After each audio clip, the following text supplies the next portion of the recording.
Welcome back to the MetricStream Summit, everybody. And the next segment that we'll be looking at securing your first line engagement in your compliance program. It gives me great pleasure to have a subject matter expert with us here today, Ruchika Dhamija. Ruchika is a compliance officer for the APAC region for the Renewable Energy Business section of GE based out of Singapore. She's got over 13 years experience in in-house compliance and governance and started in the financial services industry, and in the last 5 years has been managing compliance for the industrial business sector, looking at oil, gas, and now in renewables energy. Thank you and welcome, The first question I'd like to ask you is, securing first line engagement in compliance programs, what does it mean to you as a compliance professional? So first of all, I would say thank you. I'm glad to be sharing this platform with you. I think this is the key driver of success for any compliance program. We all know that risk-based approach is mandated by all the regulators across the industries, and risk identification and putting up risk mitigants is the responsibility of every organization in order to have a successful compliance program. We all know that a lot of corporates have, in earlier days, adopted ABC compliance program, which used to be anti-bribery and corruption. In the current changing environment, bribery corruption is definitely one of the topmost risk areas, but there are plethora of other risk areas which have taken birth, and it requires a deeper focus by the organization. So a lot of organizations have adopted these compliance programs. So I would broadly say that the organizations, while engaging with their first lines, should be focusing on what, where, and how components. What are broadly the risk areas, where these risk areas are actually sitting, and how, in terms of methods and technology, that corporates can prevent or put up a risk mitigation plan in the structure. Right. I'm wondering if you could tell me a little bit more about the what, where, and how component of risk assessment. As I said, that risk-based approach is what is now required by every organization. So risk identification is the first step of engagement that is required with the first line, because when you start engaging first line in terms of identification of risk, you have a first-hand information. And then I would say that establishes your next step of where and how. Where comes into the picture when you have to identify exact location of those risks. Now, location here, I would say, means physical location. We all know that industrial businesses are broadly widespread in terms of their landscape in sites, project sites, plants, manufacturing plants, data centers, engineering centers, offices. And there have been like around about 50% or 40% of population is actually far away from offices. Now in the current times of pandemic, we have this percentage gone up to more than 95% employees working off locations, from homes or their convenient locations. So locations is definitely one of the where part of risk assessment. And the other part is that there is a deep dive required in terms of where this risk is sitting in the entire chain of structure. It could be white collar versus blue collar. It could be a process gap which requires an improvement. It could be a weaker internal control that requires strengthening.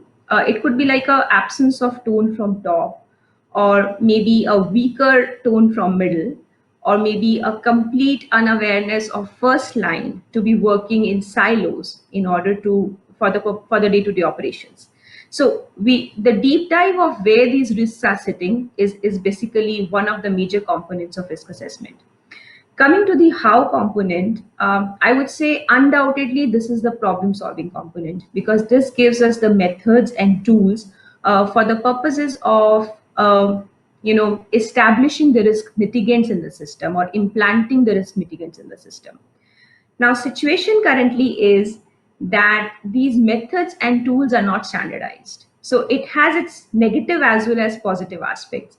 I would say negative because the organizations had in past or while ongoing during the risk assessment exercise put in some risk mitigation program or a structure, and they keep rolling that program year on year across the board without going deeper into the uniqueness of sites, basis the location, basis the population, basis the regulatory challenges, and also without paying much heed to the external environment shifts that is happening, and which basically directly impacts our business objectives. The positive side of having not having the standardized methods and tools for risk mitigation, I would say, is that it gives an opportunity for a corporate to built in or creatively tailor-made their risk assessment, their risk mitigant plan. I'm sorry, and while they would build up their risk mitigants, they can actually put in the unique requirements of a site, of particular function, and also link it directly with the business objective. I think I would want to highlight, or I would emphasize this point, that we need to go back to the basics. That risk assessment is I mean, basically the process of uh, risk assessment is basically for the purposes of business objective. So it's basically an enabling a business objective. So you cannot, both has to go hand in hand. You cannot have risk assessment exercise done parallelly without giving heed to what are the business environment or what are the changes. So you need to keep visiting and revisiting your risk assessment in line with the business objective. so Ruchika, we talked generally about risk management and its techniques. What are the current challenges or weaknesses that you see in addressing them? So I think I would categorize these as two parts, and both sound similar but are different. It is the lack of involvement and lack of engagement.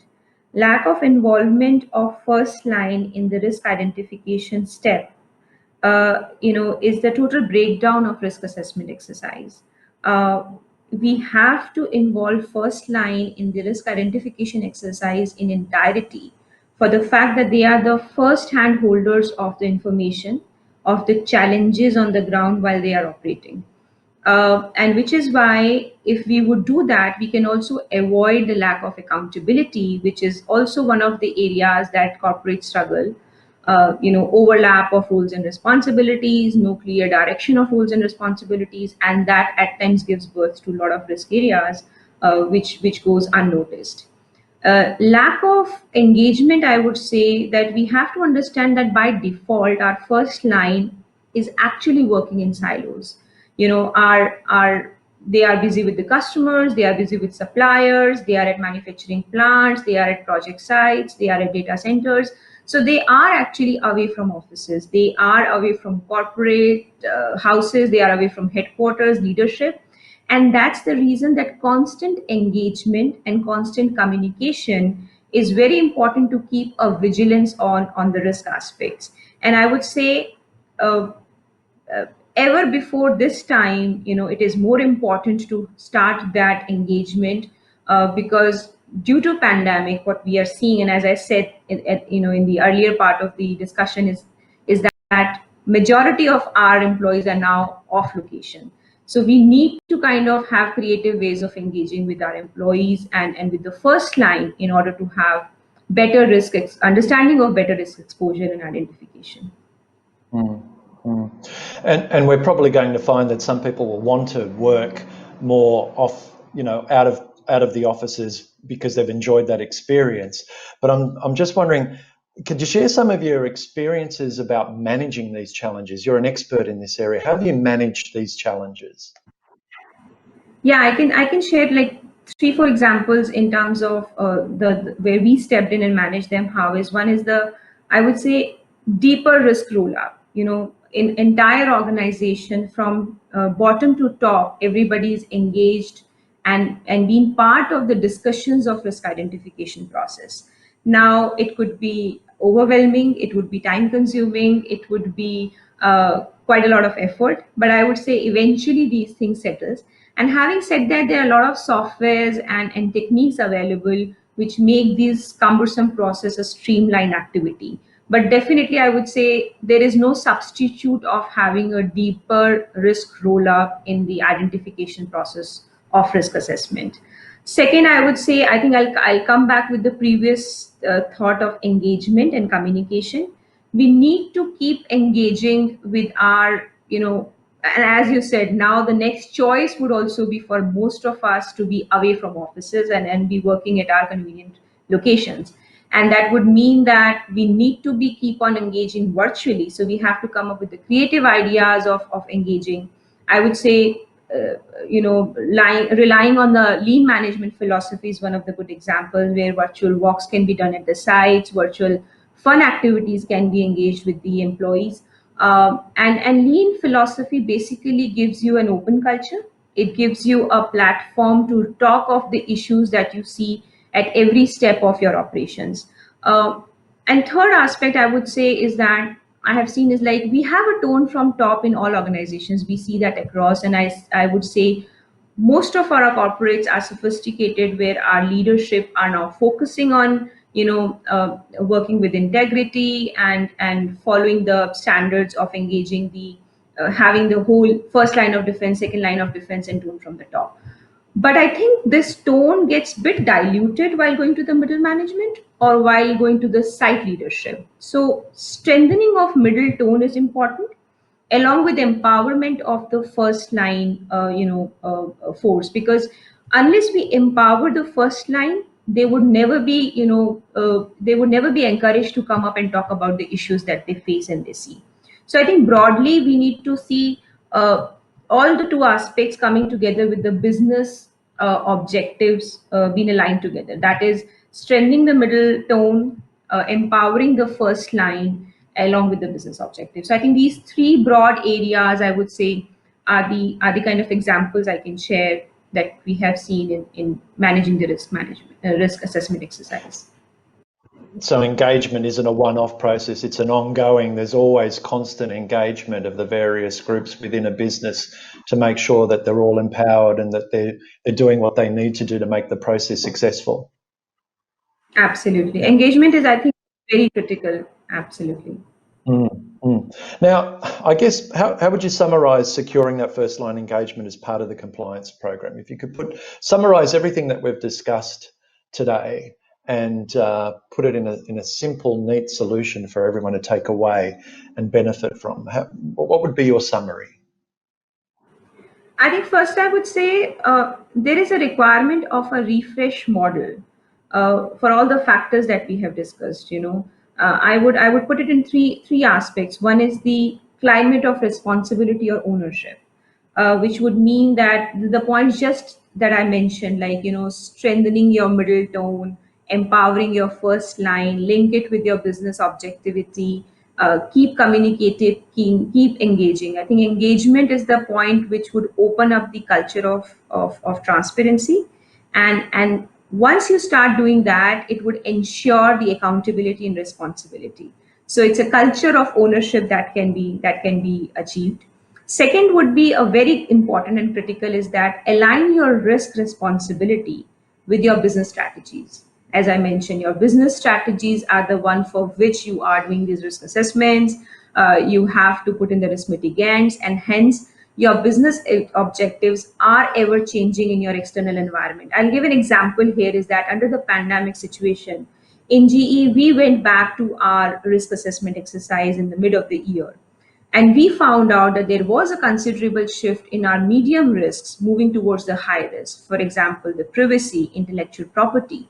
So it is a very good example of the fact that you have to revisit to your risk assessment exercise while you see considerable shift in the external environment. Like in this case, it was COVID-19, or maybe generally also in your restructuring of your organization, at times merger acquisitions happening. Risk assessment is the platform that you have to visit and revisit again and again in light of business objectives.